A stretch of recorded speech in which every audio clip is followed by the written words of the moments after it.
President Donald Trump reiterated his call to bring Russia back into the Group of Eight bloc, stoking an already fraught relationship between the U.S.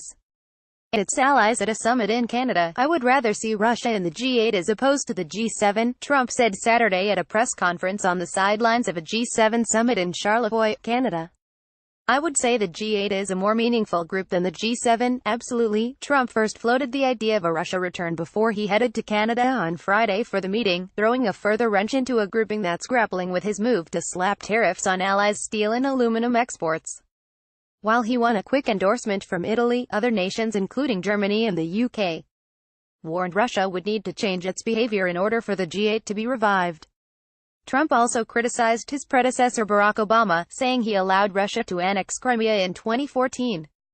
That move prompted the G8 to expel Russia, taking the grouping to the G7. "Obama can say all he wants, but he allowed Russia to take Crimea," Trump added.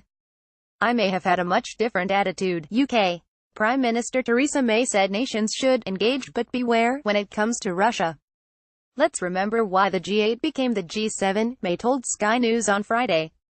"And before discussions could begin on any of this, we would have to ensure Russia is amending its ways and taking a different route." Read more. Trump renews overtures to Putin, against pretty much all advice. German Chancellor Angela Merkel told reporters at the summit on Saturday that for Russia to rejoin the G8 there needed to be substantial progress on implementing the Minsk Accords, which laid out military and political steps to end the conflict between Ukraine's government and pro-Russian separatists.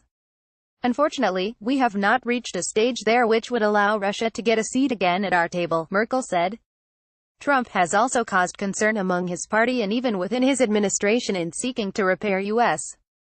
relations with the Kremlin. Senator John McCain, an Arizona Republican, castigated Trump for his remarks on Vladimir Putin and for his animosity toward U.S. allies and trading partners. And as Trump spoke Friday morning, his Defense Secretary James Mattis warned about Russia in remarks to reporters at a NATO meeting in Brussels. The White House confirmed on Thursday that Austrian Chancellor Sebastian Kurz has offered to host a summit between Trump and Putin in Vienna. Trump hasn't said whether he is considering the proposal. Trump has periodically expressed skepticism about the U.S. intelligence community's conclusion that the Kremlin meddled in the 2016 election that he won, and he has forcefully rejected assertions that Russia was responsible for his victory. He and Putin occasionally speak by phone. The Russian president has hinted the calls happen more often than the White House has publicly acknowledged, and they have met twice overseas since Trump was inaugurated, with assistance by armed elves.